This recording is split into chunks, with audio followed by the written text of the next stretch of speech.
ತವರು ಮನೆ ಆಸ್ತಿ ಪಡ್ಕೊಳ್ಳೋದೇನು ತಪ್ಪಲ್ಲ. ಆಸ್ತಿ ಒಂದು ಸಿಕ್ಬಿಡ್ಲಿ, ಸಂಬಂಧವೇ ಬೇಡ ಅನ್ನೋದೇ ತಪ್ಪಷ್ಟೆ. ಬಾಂಧವ್ಯ ಇಲ್ಲದ ಬದುಕು ಬರಡು ಭೂಮಿ ಇದ್ದಂಗ್ರಿ ಅದು. ಅಣ್ಣ ತಮ್ಮ ಅಕ್ಕ ತಂಗಿ ಬಂಧುತ್ವ ಮಾವ ಅತ್ತೆ ಈ ಬಂಧುತ್ವನೇ ಇಲ್ಲ ಅಂದ್ಮೇಲೆ ಇನ್ನೇನು ಬರಡು ಭೂಮಿ ತಾನೆ ಅದು. ನಾನೊಬ್ಬ ಚೆನ್ನಾಗಿದ್ರೆ ಸಾಕು, ನನ್ನ ಹೆಂಡತಿ ಮಕ್ಳು ಚೆನ್ನಾಗಿದ್ರೆ ಸಾಕು ಅಂತ ಎಲ್ಲರೂ ತೀರ್ಮಾನ ಮಾಡಿದ್ರೆ ಎಲ್ಲರೂ ಶ್ರೀಮಂತರೆ. ಸ್ವಾರ್ಥಕ್ಕೆ ಹೋದ್ರೆ ನಮ್ಮ ಅಪ್ಪ ಅಮ್ಮನ ನೋಡ್ಕೋಬೇಕು, ನಮ್ಮ ಅಕ್ಕ ಕಷ್ಟದಲ್ಲಿ ಅವಳೆ ನಾನು ಸಹಾಯ ಮಾಡಬೇಕು, ನನ್ನ ತಮ್ಮ ಲಾಸ್ ಆಗ್ಬಿಟ್ಟು ಅವನೇನೋ ಸ್ವಲ್ಪ ಹೆಲ್ಪ್ ಮಾಡ್ಬೇಕು, ಇವೆಲ್ಲ ಮಾಡದೇ ಇದ್ರೆ ಇನ್ನಂತ ಶ್ರೀಮಂತ. ಊರೆಲ್ಲ ಅಪ್ಪ ಅವನ್ ಬಿಟ್ಬಿಟ್ಟು ಎಲ್ಲೆಲ್ಲ ಬಿಟ್ಬಿಟ್ಟು ಎಲ್ಕ ಮೋಸ ಮಾಡಿ ದೇವನೊಳಗೆ ಹೋಗಿ ಬಿಲ್ಡಿಂಗ್ ಕಟ್ಬಿಟ್ರೆ ಅವ್ರದ್ದು ಸಾಧಕರು. ಅವರು ಹೆಂಗ್ರಿ ಸಾಧಕರಾಗ್ತಾರೆ? ಸ್ವಾರ್ಥದವ್ರು ಆಗ್ತಾರೆ. ಒಬ್ಬ ಅಣ್ಣ ತಂಗಿಗೆ ಮದುವೆ ಮಾಡ್ತಾನೆ. ಆ ತಂಗಿನ ತವರಿಂದ ಗಂಡನ ಮನೆ ಕಳಿಸ್ಬೇಕಲ್ಲ. ಎಷ್ಟು ಚೆನ್ನಾಗಿ ಹೇಳ್ತಾನೆ ಗೊತ್ತಾ? ಅಮ್ಮ ಮರಿಬೇಡ ತವರೂರು, ವರ್ಷಕ್ಕೆ ಒಮ್ಮೆ ತೇರು, ಕಷ್ಟ ಇರಲಿ ನೂರು, ಕಷ್ಟ ಇರಲಿ ನೂರು, ನೀ ಮರಿಬೇಡ ಅಣ್ಣನ ಸೂರು. ಗಂಗವ್ವ ನೀ ಮರಿಬೇಡ ಅಣ್ಣನ ಸೂರು.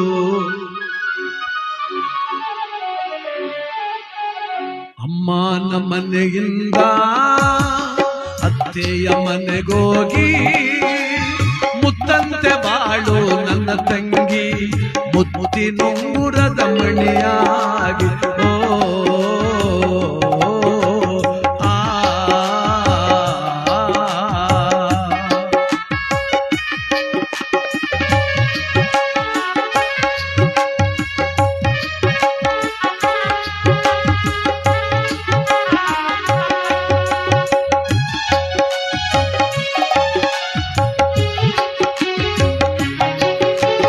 ನಗನಗುತ್ತ ಹೇಳೋರೆಲ್ಲ ನಿನ್ನ ಕಷ್ಟಕ್ಕೆ ಬರೋದಿಲ್ಲ, ನಗನಗುತ್ತ ಹೇಳೋರೆಲ್ಲ ನಿನ್ನ ಕಷ್ಟಕ್ಕೆ ಬರೋದಿಲ್ಲ. ಪಡೆದಿರು ಎಂದಿಗೂ ಅನುಮಾನ, ಪಡೆದಿರು ಎಂದಿಗೂ ಅನುಮಾನ, ಬಿಡಬೇಡ ನಿನ್ನ ಬೆಗುಮಾನ, ಬಿಡಬೇಡ ನಿನ್ನ ಬೆಗುಮಾನ.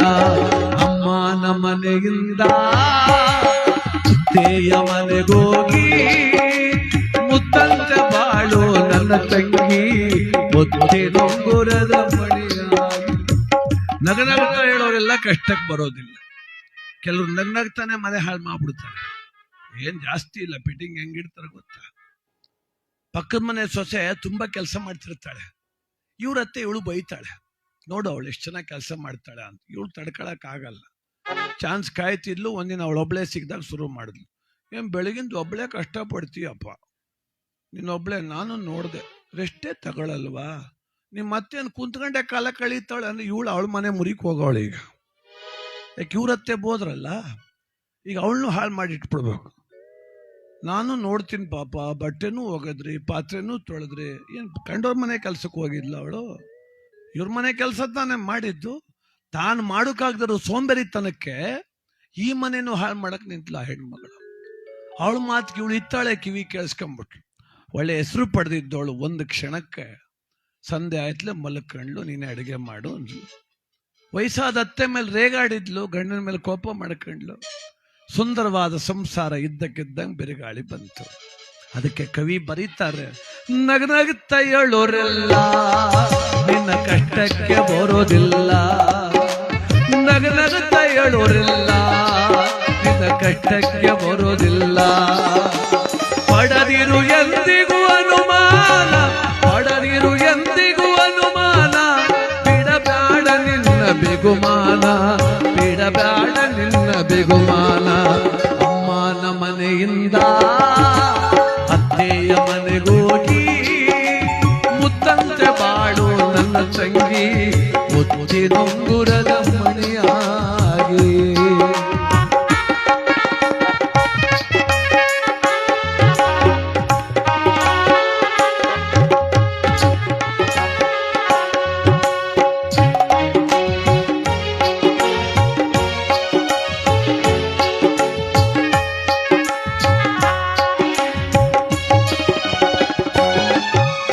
ಸುತ್ತೆಲ್ಲ ಕಣ್ಣಿರಲಿ ನಿನ್ನ ಮಾತಲ್ಲಿ ಮಿತಿ ಇರಲಿ.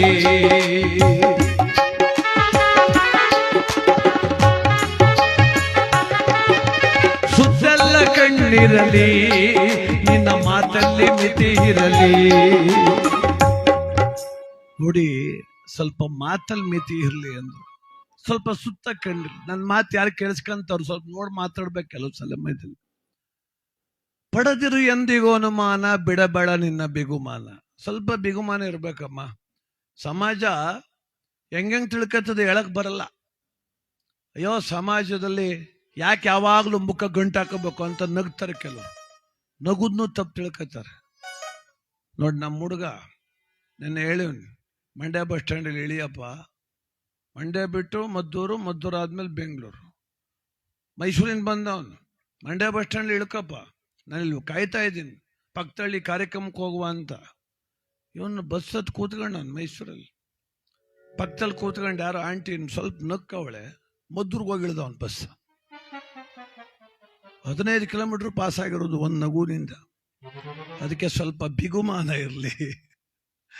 ನಕ್ಕುದ್ನು ತಪ್ಪು ತಿಳ್ಕೊಂಬಿಟ್ರೆ ನಾವ್ ಏನ್ ಮಾಡಮ್ಮ ಜಗತ್ತಲ್ಲಿ. ನಗುದ್ನು ತಪ್ಪು ತಿಳ್ಕೊಬಾರ್ದು ಕಡೆ. ಅವ್ರು ಏನ್ಕೊಂಡು ನಗ್ತಾರೆ, ಏನೆಲ್ಲ ಮುಖ ಗಂಟಾಕ ಕೂತ್ಕೋತಾರ. ಅವ್ರಿಗೆ ಮೊಬೈಲಲ್ಲಿ ಮೆಸೇಜ್ ಬಂದಿತ್ತಂತೆ. ಅದಕ್ಕೋಸ್ಕರ ಪಡೆದಿರು ಎಂದಿಗೂ ಅನುಮಾನ, ಬಿಡಬೇಡ ನಿನ್ನ ಬಿಗುಮಾನ. ನೆರೆ ಮನೆ ಸಂಗ ಬೇಡ, ಅದು ವಿರ್ಸಕ್ಕೆ ದಾರಿ ನೋಡ. ನೆರೆ ಮನೆ ಸಂಗ ಬೇಡ, ಅದು ವಿರ್ಸಕ್ಕೆ ದಾರಿ ನೋಡ. ಕೈಯೊಳಗಿರಲಿ ಮನಸ್ಸು, ಕೈಯೊಳಗಿರಲಿ ಮನಸ್ಸು. ಕಾಣಬೇಡ ಹುಚ್ಚು ಕನಸು, ಕಾಣಬೇಡ ಹುಚ್ಚು ಕನಸು. ಇವತ್ತು ತುಂಬಾ ಜನ ಗೃಹಿಣಿಯರು ಹುಚ್ಚು ಕನಸು ಕಾಣ್ತವ್ರೆ. ಏನ್ ಗೊತ್ತಾ, ನಾನು ಇವನ್ ಮದುವೆ ಆಗ್ಬಾರ್ದಾಗಿತ್ತು ಅಂತ. ಮದುವಾಗಿ 20 ವರ್ಷ ಆದ್ಮೇಲೆ ಬಂದದ ಯೋಚನೆ, ನಮ್ಮಪ್ಪ ಒಳ್ಳೆ ಕಡೆ ಮಾಡ್ಲಿಲ್ಲ ಅಂತ. ಈಗ ಬಂದ್ರೆ ಏನ್ ಬಂತು ಪ್ರಯೋಜನ? ಈ ಹುಚ್ಚು ಕನಸೆಲ್ಲ ಇಟ್ಕೋದ್ ಬೇಡಮ್ಮ. ಅದ್ದೂರಿಯಾಗಿ ಮೇಕಪ್ ಮಾಡ್ಕೊಂಡು ಇನ್ಸ್ಟಾಗ್ರಾಮ್ ಒಂದು ಫೋಟೋ ಹಾಕ್ಬಿಡ್ತೀರಿ, ಏನೋ ಚೆನ್ನಾಗಿದ್ರೆ ಅಂತಾರೆ. ದಯಮಾಡಿ ಯಾರಾದ್ರೂ ನಮ್ಮ ಸುಕ್ಷೇತ್ರ ಲಾಸ್ತಿಮ್ನಳ್ಳಿ ದೊಡ್ಡಮ್ಮ ದೇವಸ್ಥಾನದ ಪ್ರಧಾನ ಅರ್ಚಕರಾದಂಥ ಸುರೇಶ್ ಸ್ವಾಮಿಗಳ ಹುಟ್ಟು ಹಬ್ಬದ ಅಂಗವಾಗಿ ರಕ್ತದಾನ ಶಿಬಿರ ಕೂಡ ನಡೀತಾ ಇದೆ. ರಕ್ತದಾನ ಮಹಾದಾನ. ನಾವು ನಿಮ್ಮ ರಕ್ತ ಸಂಬಂಧಿಗಳು, ನಾವು ನಿಮ್ಮ ರಕ್ತ ಸಂಬಂಧಿಗಳು ಅಂತೀವಿ ಮಾತೆತ್ತಿದ್ರೆ. ಎಲ್ಲಿ ಸಾಧ್ಯ? ಓ ಪಾಸಿಟಿವ್ ಅಪ್ಪಂದು, ಬಿ ಪಾಸಿಟಿವ್ ಮಗಂದು ಸಾಧ್ಯ. ಈಗ ಆಯ್ತಾರೆ ನೋಡಿ, ಅಲ್ಲಿ ಕೊಟ್ರೆ. ಈಗ ನೀವು ರಕ್ತ ಕೊಟ್ಟು ಅದನ್ನ ಯಾರಿಗಾರ ಆಗ್ತಾರೆ ನೋಡಿ, ಅವರೇ ನಿಜವಾದ ರಕ್ತ ಸಂಬಂಧಿಕರು. ಅದಕ್ಕೆ ರಕ್ತದಾನ ಮಹಾದಾನ. ಪಾಲ್ಗೊಳ್ಳಿ, ಯಾರಾದರೂ ಪಾಲ್ಗೊಳ್ಬೇಕು. ಅದಕ್ಕೆ ಆ ರಕ್ತದಾನ ಶಿಬಿರ ಮಾಡೋದು ಮೂಲಕ ಇವತ್ತು ಆರೋಗ್ಯ ಶಿಬಿರ ನೋಡಿ ಹಲವಾರು ಕಣ್ಣಿನ ತಪಾಸಣೆ, BP, ಶುಗರ್, ಕಿವಿ ಮೂಗು ಅಂಡ್ಲ ತಪಾಸಣೆ, ದಂತ ತಪಾಸಣೆ, ಹೃದಯ ರೋಗ, ಮುಳೆ ರೋಗ, ಆರ್ನಿಯ, ಅಪಾಂಡಿಸು, ಹಲವಾರು ತಪಾಸಣೆ, ಮಹಿಳೆಯರಿಗೆ ಗರ್ಭಕೋಶದ ಉಚಿತ ಪರೀಕ್ಷೆ. ಇವತ್ತು ಒಂದು ಕಾರ್ಯಕ್ರಮ ಸಮಾಜಮುಖಿಯಾಗಿದೆ. ಇವತ್ತು ನಮ್ಮ ಸುರೇಶ್ ಸ್ವಾಮೀಜಿಯವರ ಹುಟ್ಟುಹಬ್ಬ, ಅವರ ಹುಟ್ಟುಹಬ್ಬ ಉಳಿದಿಲ್ಲ, ಇದು ಸಮಾಜ ಸೇವೆಯ ಕಾರ್ಯಕ್ರಮ ಆಗಿದೆ. ಎಲ್ಲವನ್ನೂ ಕೂಡ ಸದುಪಯೋಗ ಪಡಿಸ್ಕೊಳ್ಳಿ. ಒಳ್ಳೇದಾಗಲಿ, ಶುಭವಾಗಲಿ.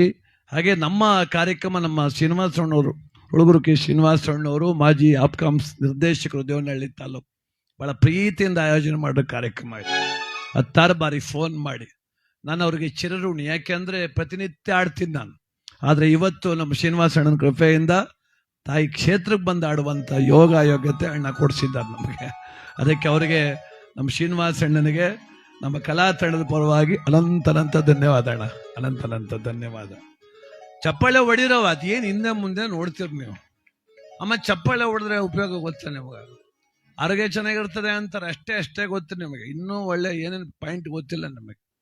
ಮುಖ್ಯವಾಗಿ ಚಪ್ಪಾಳೆ ಹೊಡೆದ್ರೆ ಮುಖದಲ್ಲಿ ತೇಜಸ್ ಜಾಸ್ತಿ ಆಗುತ್ತೆ, ಕಾಂತಿ. ಇಷ್ಟುದ ಪ್ಯಾರೆಂಟ್ ಲವ್ಲಿಗೆ 50 ರೂಪಾಯಿ ಕೊಡ್ಬೇಕು. ಸುಮ್ಮನೆ ಚಪ್ಪಾಳೆ ಹೊಡೆದ್ಬಿಡಿ ಬೆಳಗ್ಗೆ ಎದ್ದು, ಫಳ ಅಂತ.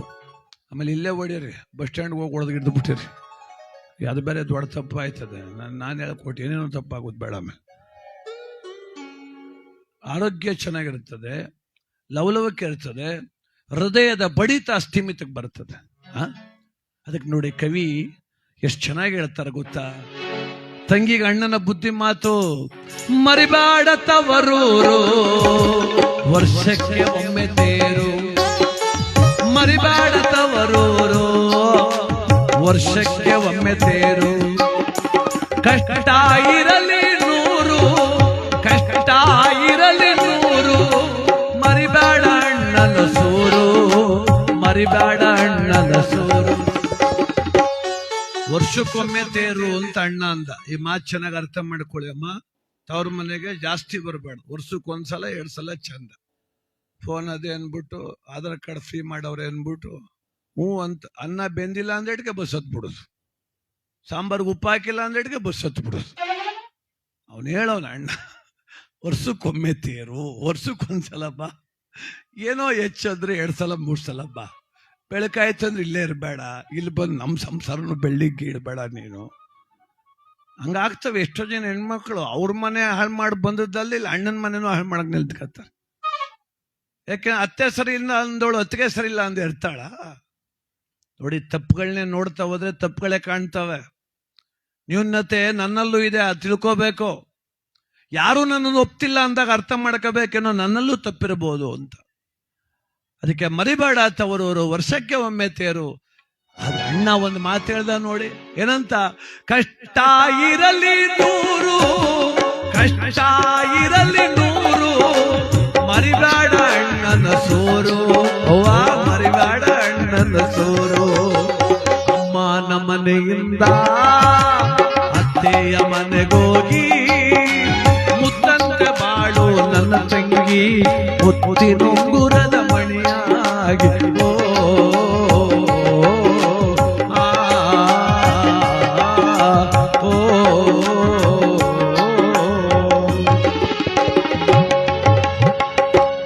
ಚಪ್ಪಳೆ ಹೊಡೀರಿ, ಚಪ್ಪಳೆ ಹೊಡೀರಿ. ಕಾರ್ಯಕ್ರಮಕ್ಕೊಂದು ಲವಲೋಕೆ, ಅದು ಸಂತೋಷದ ಕಾರ್ಯಕ್ರಮ. ಒಳ್ಳೆ ಅಡುಗೆ ಮಾಡಿ, ಬಿಸಿಬೇಳೆ ಬಾತು, ಬಜ್ಜಿ ಹೆಂಗಿತ್ತು? ಪುಣ್ಯಾತ್ಮರು ಭಟ್ರು ಎಷ್ಟು ಚೆನ್ನಾಗಿ ಮಾಡಿ, ರುಚಿಕಟ್ಟಾಗಿ ಅಡುಗೆ. ಒಳ್ಳೆದಲ್ಲಿ ಕಣಪ್ಪ, ಸೂಪರ್ ಆಗಿತ್ತು.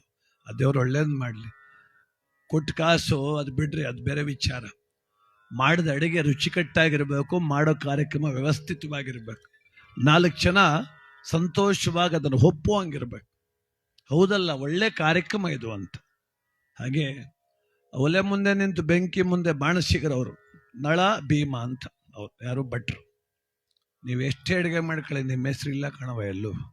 ನಳಪಾಕ ಭೀಮಪಾಕ ಗಂಡಸರ ಇರೋದು. ಅಂದ್ರೆ ಯಾಕೆ ಗೊತ್ತಾ? ಕದ್ದು ಮುಚ್ಚಾರು ಗಂಡಸ್ರ ಕೈಲಿ ತರಕಾರಿ ಕುಯಿಸ್ತೀರಿ ನೀವು, ಅದಕ್ಕೆ ನಿಮ್ಗೆ ಹೆಸರು ಬಂದಿಲ್ಲ ಇನ್ನು.